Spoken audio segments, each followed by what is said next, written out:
All right, welcome back. Today, by special request, we are going to talk about how you choke or trap your white base in Adobe Photoshop. What are the steps and processes to get there? So we have on screen this eagle design. You saw a few months back, we had this design up in the auto for our intro to automatic printing. What do you need to know? And we talked about the wet on wet challenges and stuff like that. Well, we of course did those separations in Adobe Illustrator, but this is a really good design to show the process of how to go about one, doing basic color separations, and two, to then choke your white base. It's vector clean. It is literally a smart object from Illustrator in Photoshop.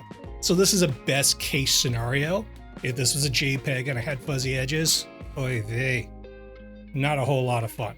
But again, learning the steps, learning the processes, let's go about doing that. So in this, we're going to show you two things: basic color separations, and the white base. So when it comes to choking or trapping anything within Photoshop, the first thing we need to understand is what our resolution is. And if you have a history of doing your separations in Illustrator, how many pixels is a 1-point stroke? Or if you are actually trimming off that edge of your design doing a trap in Illustrator, and I'll pull this image up here. I'll pull up my white base. If you're actually giving it a choke, trimming off a little bit of that, do you use a 1-point choke or are you using a 0.5 point choke in order to get that white base a little slimmer? And then what is that resolution at 300 dpi? So a 1-point choke, we know, if you're an Illustrator separator, goes in 0.5 point and out 0.5 point. And of course, a 0.5 point goes in 1/4 and out 1/4. So what is that applicable pixel width within Photoshop? Let's take a look. So I have here these two very thin lines. I'm going to zoom in. We're not going to talk about how close this is. This is like within 1/4 of an inch. I'm going to choose my pencil tool over here because it allows me to do a 1 pixel square. And I am going to zoom in again a little more because it's tiny. Measure, in essence, what a 0.5 point line is and a 1-point line is. So at 300 dpi, that is 1 pixel, 2 pixels wide for a 0.5 point choke. So if you are doing for a 0.5 point line width, So if you're doing a choke using a 0.5 point, it goes in 1/4 point, which equates to a single pixel at 300 dpi. So on a 1 point, going in 0.5 point, you are choking 2 pixels. Now, I know from personal experience that choking 2 pixels in Photoshop has always been a lot. When you get into the areas where you're actually choking your design, 2 pixels ends up taking away a lot of your design, especially if you have anything that goes into a point for detail. Specifically, you'll see that here in a lot of these design elements that go to a point. Over here, that goes to a point. You'll start to see more of those elements go away because you're constrained by where the pixels fall. If this was Illustrator and it was math, it'd be able to go right in between pixels, no problem. So this, if you need that kind of tight separation, you need to end up working at 600 dpi. Of course, it creates a bigger file, things can move a little slower, but now you can effectively find that 0.5 pixel.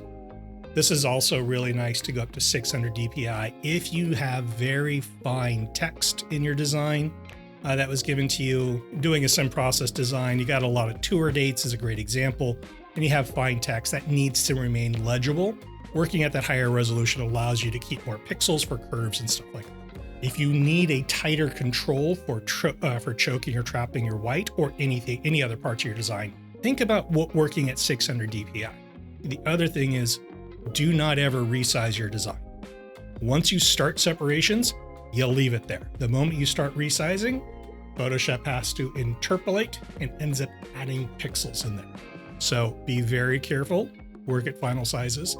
Don't change resolutions. Resolution just kills a lot of your separations. So let's go through the process. We're going to generate all our color separations, and then we will create our white base and we'll give it a choke. First thing we want to do is, again, these are basic color separations. We're going to use our magic wand. Going to set it, turn off contiguous. I'm going to zoom in a little. And I'm going to select my gold. And again, this is a vector sharp design, really clean, sharp edges. I have selected all my gold. You can see the marching ants around everything. We're going to go up under select, save selection. I'm going to label this as gold. I don't have to label it here, but I am for this video. Go over here, click that. I'm going to deselect, marching ants go away. I'm going to invert this. It's Command I on a Mac. Then I'm going to double click this. Anytime you save a selection, it comes over as an alpha channel. Or if you create a new channel, it starts off as an alpha channel. So spot color is your friend. Working in spot color means that it plays nice between all the Adobe products and in your RIP software. When you are converting into halftone, or if you're printing out onto film, or even going to digital equipment, everything wants spot color. The idea is not to have anything in CMYK. Spot color, spot color, spot color. If you design in spot color, you've separated. All right, gonna change the solidity to 20. It's just an indication that it has some translucency to it, and that if I put a background behind it, I can see some of that color coming through. Gonna click OK, and then I'm going to repeat that for the rest of the colors in the design.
All right, and those are our basic separations. 1, 2, 3, 4, 5, 6, 7. In this case, if you were observant and you watched our video where we were on press, the tongue in there, whether it's red, that was a gray that I ended up because I too many screens. Now that we have everything color separated, we need to go about one, creating a background color so we can see the contrast we wanted, and then creating our white base. So the shirt that I created by creating an alpha channel and then calling it shirt, I'm now going to give a color. And I'm thinking, I'm really bad at picking shirt colors. There we go. Let's just leave that there. So now we can see the effects of everything without a white underbase on there. That's that 20% opacity or solidity that I gave it. It's just basically a translucency level. So the next thing we need to do is create a new channel. Click OK. Going to move this up here, double click, spot color. We'll name this white base. Leave it at 100%. It's just a nice solid white base. And when you see solid black like this in the little icon, in the thumbnail that they give there, we don't want that because black for us is the same thing as what our film positive is. So we're going to invert that. I need to turn on the eyeball. There we go, inverted. So now it's a blank canvas. Now I can fill that with the white for the white base, or fill that with black for the white base. So now what I need to do is all the colors in which I need my white underbase on there, I need to select that. Now there's multiple ways to go about creating a white base. Usually it's a copy paste scenario. Even in Adobe Illustrator, it's everything that you need to have white underneath it. You just duplicate that and turn it white as a simple insert, and then you trim off the excess with the choke or the trap. In this, we're going to do the same thing. So on a Mac, I'm going to hold down Command. I'm going to select my highlight white. You can see the marching ants around there. I'm going to hold down Shift, and that creates a little plus icon underneath the hand. And I'm going to go back up and select the red, the dark gray, the light gray, the light gold, light gray, and then the gold. And what I've done is I've selected everything. Now in that tongue, I also have a small halftone, and we'll show you how that works if you don't have 100% solid area. So now I go up under Edit, Fill. We're going to fill black, and we want it to be solid. For this case, it's like a standard vector design. It's 100% solid. I'm going to click OK. And now everything showed up. Even that little tonal percent that we had there in the tongue. Now, for this, I want that area to be solid. And because it's education, I'm going to go back over here. I'm going to select the pink. I'm going to hold down the Shift key and select the halftone there, and then go back here in my white base. And I can either use my curve tool, Control M, to go ahead and increase that, or I can just click Edit Fill Black to reinforce the process that we're doing here. So now I'm going to deselect, turn on the background color, and voila. That's your basic white base. Now I'm going to turn on the other colors on top of it so we can see how it looks.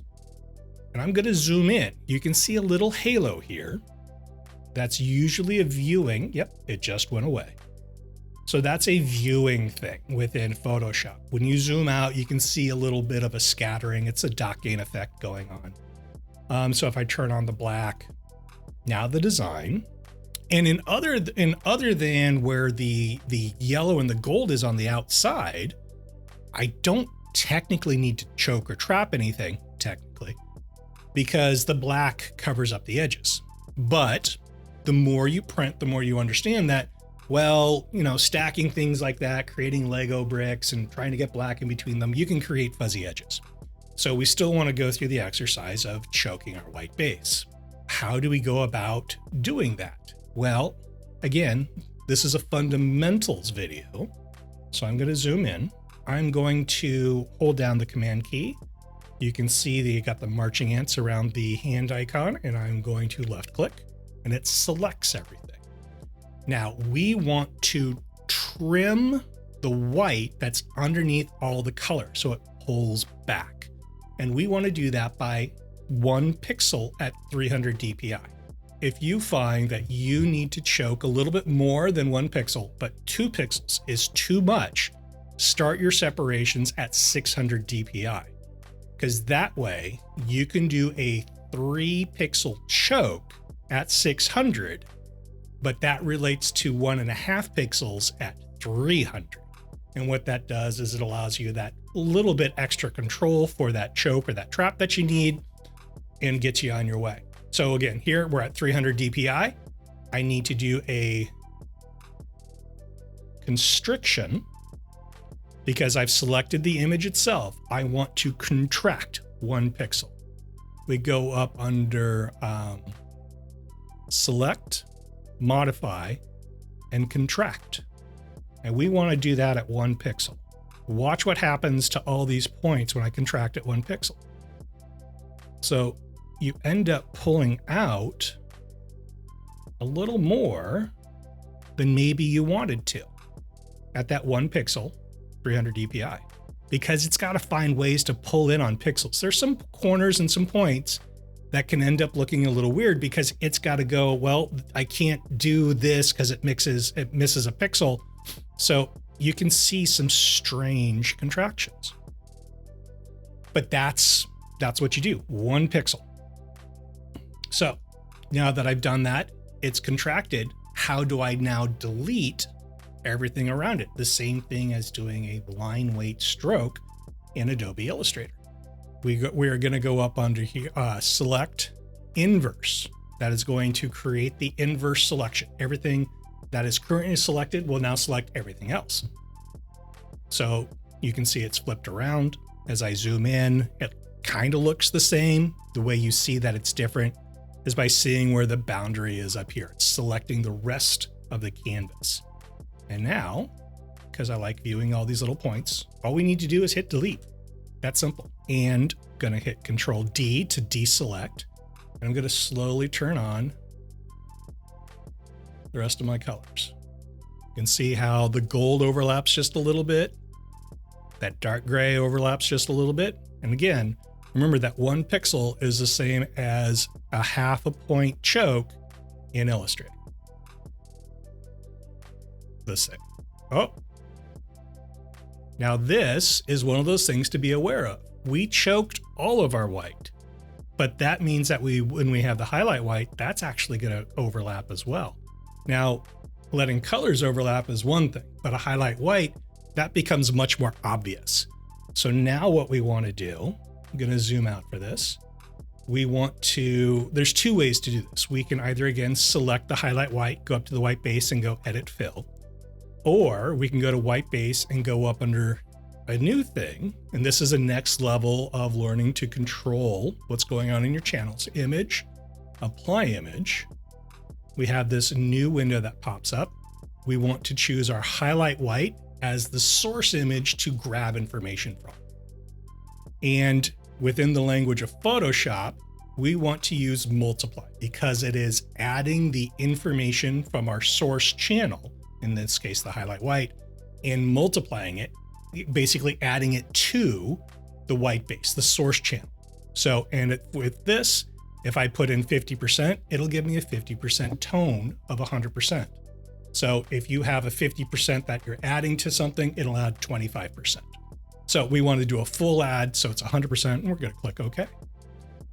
Going to zoom in a little bit again. We can see our white there and the highlight white. And now it's literally pixel perfect. There we go. And then turn on our spot black. And our spot black is right there where it always was. We have the white base, the gray overlapping just a little bit, and then that black. Now I had mentioned in the print video that I needed to choke my black just a little bit. I gave it the same trap that I did for my white base so that I had a little bit of a gap, considering I was printing wet on wet and some other fun stuff to make the design fit for a 1 cycle print. You can do the same thing here with everything that I just showed you. I'll turn this off, go to my spot black, select that, select, modify, contract, 1 pixel, select, inverse. Now, again, black is selected here, so delete, Control D, and now I've choked the black. And that is, again, a fundamental look at how to create your white base and then to choke it, and why you would end up choosing 1 pixel, 2 pixels, or at 600 DPI, 3 pixels. But these are the basics of separating and then creating a white base and creating your choke or trap for your white base in Adobe Photoshop. I hope you guys liked this. Thank you very much for watching. We appreciate you as always. Please like and subscribe if you like what we're doing here. If you've got a buddy who's looking to expand their separation skills into Photoshop, this is a great foundational way to start that approach. If you got a question on what I'm doing, or even got a, hey, can you do A? Drop a comment down below. See you guys in the next one.